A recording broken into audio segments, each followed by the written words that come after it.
જીવતા જીવતા એક તો સ્પર્ધાનું જે હમણાં ચાલ્યું છે ને, સ્ત્રી પુરુષનું અને સમાનતા અને સંઘર્ષ એને કારણે, એવું ન થવું જોઈએ. એવું છે નહીં, કારણ કે બે સાવ જુદા છે. નહીં તો બધી બહેનો જ ન જન્મી હોત. ભાઈઓ કેમ જન્મે? આ ક્રાફ્ટ્સમેને એટલી વ્યવસ્થા કરીને બે સાવ સેપરેટ આઈડેન્ટિટી ક્રિએટ કરી. એટલે એણે કહ્યું કે બે સાવ જુદા બનાવો અને બંનેમાં થોડું થોડું આનામાં આ ને આનામાં આ મૂકો પણ ખરા. એવી અદ્ભુત સર્જનની કૃતિઓ છીએ આપણે બધા. દરેક પુરુષની અંદર એક માં, એક સ્ત્રી સાચવી છે. દરેક સ્ત્રીની અંદર એક પિતા, એક પુરુષને એણે અંશ રૂપે ગોઠવેલો છે. જરૂર પ્રમાણે એ રૂપ એ ધારણ પણ કરે છે. તો એવા બે જણ જ્યારે એકમેકની સાથે જોડાતા હોય તો સંઘર્ષની જરૂર નથી. એ તો વ્યક્તિત્વ જુદું જ. એક વૃક્ષ હોય ને એક વેલ હોય તો વેલ કેવી વૃક્ષની આજુબાજુ આમ વીંટળાય છે. હવે અમારે સ્ત્રી સમાનતાવાળા એમ જ કે આટલું બધું આધાર શું લેવાનો? અરે એ આધાર નથી લેતી. એ ટકી જવા માટેની લડાઈ નથી. એ પેલા વૃક્ષની વૃક્ષતાને સંતાડે છે. એની આજુબાજુ વીંટળાય અને એની કમનીયતાથી પેલાની વૃક્ષતા ન દેખાય એવો પ્રયત્ન કરે છે. અને જે વૃક્ષ છે એ વેલની કમનીયતાને આધારરૂપ પોતાના અસ્તિત્વની સાર્થકતા એમાં જુએ છે. બંને એકમેકની સાથે જોડાયેલા છે. એકમેકની સાથે રહેવામાં એમને આનંદ છે.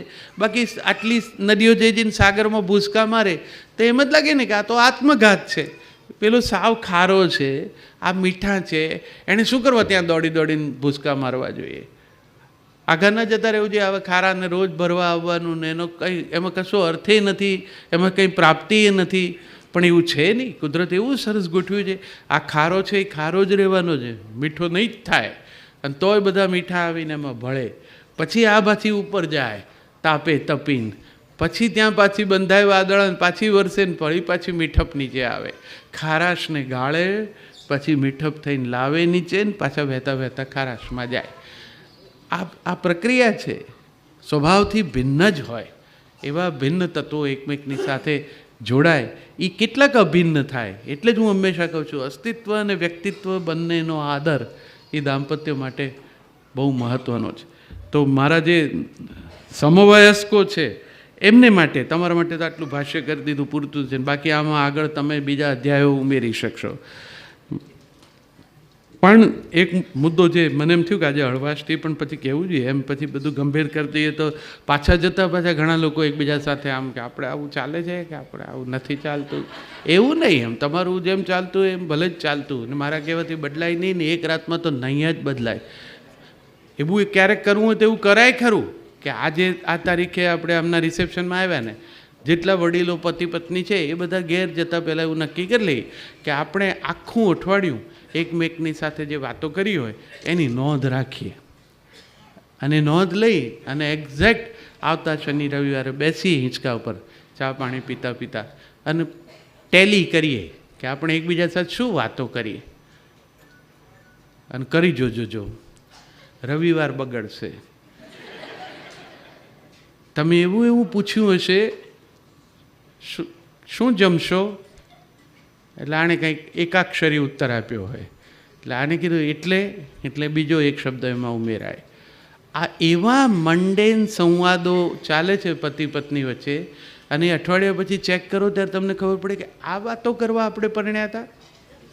પેલા ઝાડ નીચે ઊભા રહીને તો કેટલું પીંજણ કર્યું હતું, સંગાથે સુખ શોધીએ ને ઢીકણું પૂછડું. તો એવું તો કંઈ કર્યું નહીં. રોજ વાતો તો આવી જ કરીએ છીએ. એટલે રોજ વાતો તો આવી જ થાય.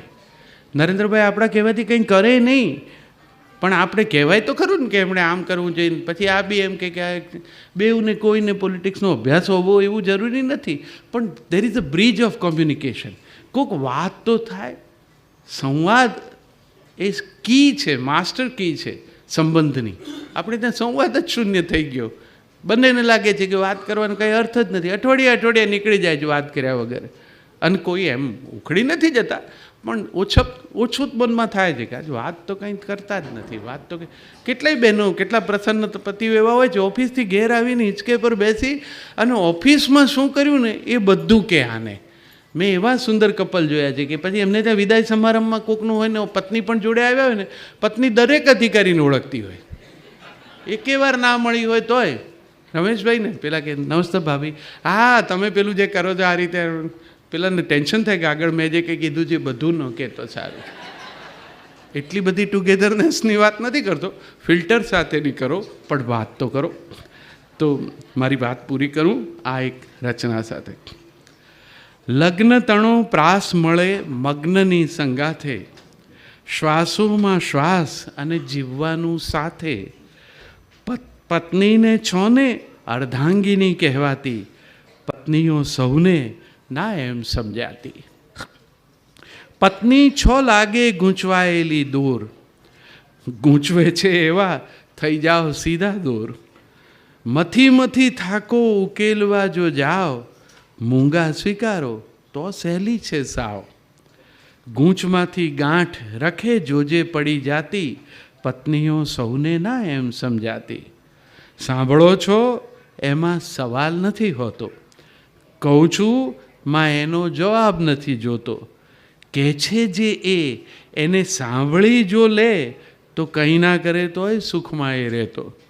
સાંભળી લ્યો એટલામાં રાજી થઈ જાતી, પત્નીઓ સૌને ના એમ સમજાતી. પીરસ્યું જમી લ્યો કોઈ ભૂલ ના કાઢો, રોટલો તો છે ભલે ટાઢો તો ટાઢો. મૂંગા જમો તોય આવી જાય ઓછું, મોઢામાં મગ છે જરા ખોલો ને મોઢું.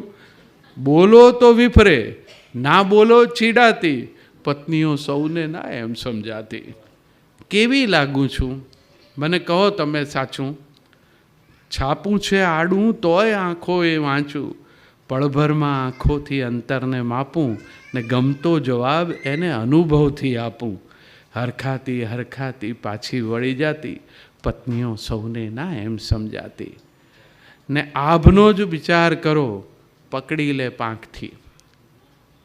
જેમના લાંબા દાંપત્યો છે એમને ખબર છે કે 15, 17, 20 વર્ષે હૃદયના એક ખૂણામાંથી ઉડવાની આજે ઈચ્છા જાગે છે. એ તમને જાગે એ પહેલાં એને ખબર હોય છે. ઈશ્વરે એને જે છઠ્ઠી ઇન્દ્રિય આપી છે ને આત્મસુરક્ષાની, એને કારણે એને પહેલાં ખબર પડી જાય તમારા હૃદયના ખૂણામાં કોઈ ગુલાબ હજુ કળીના સ્વરૂપમાં હોય ને એની સુગંધ શું હશે ને એ પણ એને ખબર હોય. એટલે આભનો વિચાર કરો પકડી લે પાંખથી, નાકથી નહીં એ તમને સૂંઘે છે આંખથી. આંખથી નહીં એ તમને વાંચી લે શાખથી, ચિનગારી ગોતી લે ટાઢી બોળ રાખથી. હાલત જોઈને પછી મનમાં મલકાતી, પત્નીઓ સૌને ના એમ સમજાતી. ધાર્યું કરે છે કદી હસી કદી રોઈને, રાજી થાય પામી કદી રાજી થાય ખોઈને. ઘૂંટ્યા કરો તો નથી આવડતી કોઈને, જીવનભર શીખવાનું આગેથી જોઈને. પલ પલ રહે છે ભાત એની બદલાતી, પત્નીઓ સૌને ના એમ સમજાતી. પડતું મેલો ને તમે ફાટેલું સીવવા, માંગો છો યાર તમે સુખેથી જીવવા.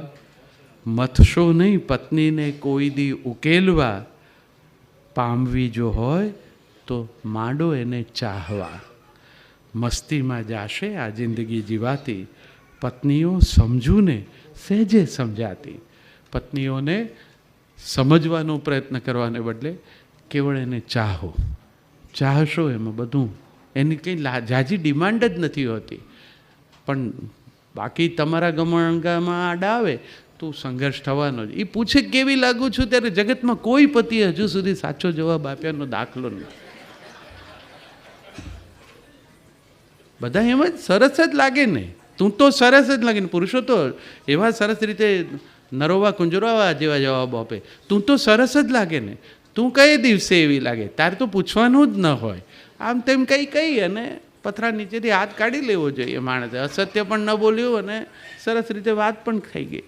તો કશું આરંભે કોઈ ગંભીર થઈને આમ આ જીવવાનું જવાબદારીવાળું છે એવું રાખશો નહીં. આનંદ કરો. આ તો અમને ન સમજાણું, પછી જે કંઈ ટાળવ્યું એ તમારા સુધી કર્યું. અમે ભૂલો કરી જ હોય ને, અમે કેટલું બધું બાજા બોલ્યા હોય ને કેટલું કર્યું હોય. કપાળમાં ચાંદલો ન કરે તો અમારો પ્રોબ્લેમ થાય. ચાંદલો નથી કર્યો, હવે એ કે પાછા કરતા જ હોય. પણ છોકરા મોટા થાય ને એટલે વહુવારું આવ્યા હોય એ યુવાન હોય, દીકરી મોટી થઈ હોય એ પાછી મમ્મીને કહે મમ્મી ડ્રેસ પહેરે ત્યારે ચાંદલો ન કરાય. હવે બાપાનું આખું અસ્તિત્વ જ ચાંદલામાં અટકેલું હતું. હવે ચાંદલો કરે નહીં. છોકરાને આપણે કહેવા જઈએ કે પપ્પા પણ ડ્રેસમાં ના કરાય. અરે પણ ડ્રેસમાં પણ તને ક્યાં ખબર છે બેટા, મારું આખું હોવું આમાં જ છે. હવે જો મારું હોવું માત્ર એના કપાળમાં ચોટેલા ચાંદલામાં જ હોય તો પછી મારે સમજવું જોઈએ કે હવે તો એવા આવે છે જેવી સરળતાથી ચોંટે છે ને એનાથી સહેલાઈથી ઉખડે છે, અને ઉખડ્યા પછી પાછા ક્યાં ક્યાં ચોંટે છે.